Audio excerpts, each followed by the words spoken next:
Now we're subtracting mixed numbers, but this time we're going to get our answer by first changing both of our mixed numbers into improper fractions.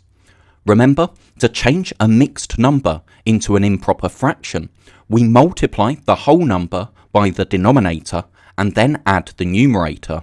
So for 3 1/5, 3 times 5 is 15 plus 1 is 16, and the denominator stays the same. Now we're subtracting 1 1/3, but we can change that to an improper fraction as well. 1 times 3 is 3, plus 1 is 4, so we're subtracting 4/3. But to subtract fractions, we need the denominators to be the same. Now the lowest common multiple of 5 and 3 is 15, so we can change 16/5 and 4/3 into fractions which have a denominator of 15. We use multiplication to find equivalent fractions, and 5 times 3 is 15, and what we do to the denominator, we need to do to the numerator as well.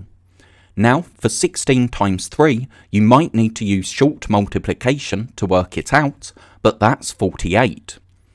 Then, 3 times 5 is 15, and 4 times 5 is 20. So now we can rewrite our question. Instead of 3 1/5 or 16/5, we can write 48 over 15. And instead of subtracting 1 1/3 or 4/3, we can subtract 20/15. So now we have a common denominator, and the denominator stays the same in our answer. 48 minus 20 is 28, so as an improper fraction, our answer is 28 over 15. To turn that into a mixed number, we can divide 28 by 15, and that's 1 remainder 13, and the denominator stays the same. So that's 1 13/15, because 1 times 15 is 15, plus 13 is 28.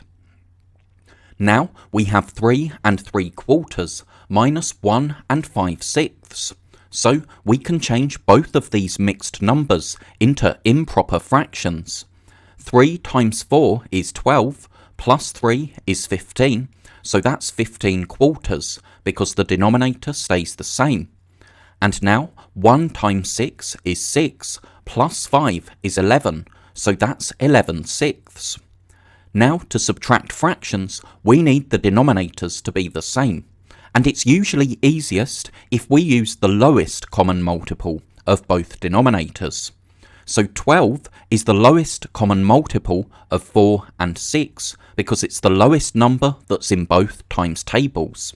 So we can find equivalent fractions for 15/4 and 11/6 which have a denominator of 12.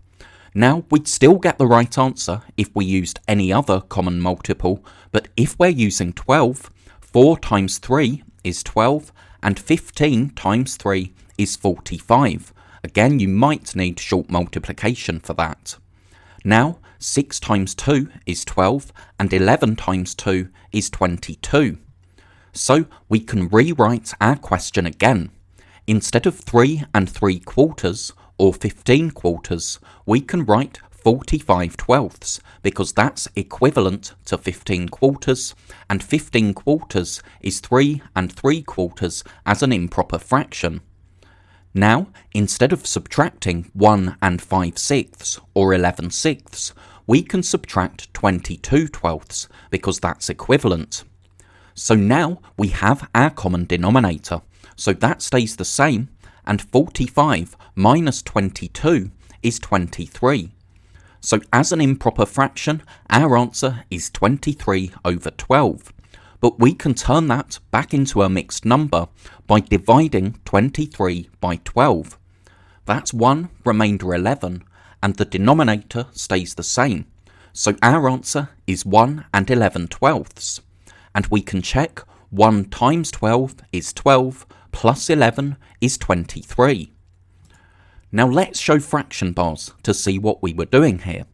For this first question, we started with 3 1/5, but we changed that to an improper fraction, so that gave us 16 fifths. Then we changed those 16 fifths into 48 fifteenths. Now we were subtracting 1 and 1/3, but we realised that that's the same as 4/3, and 4/3 is equivalent to 20 fifteenths.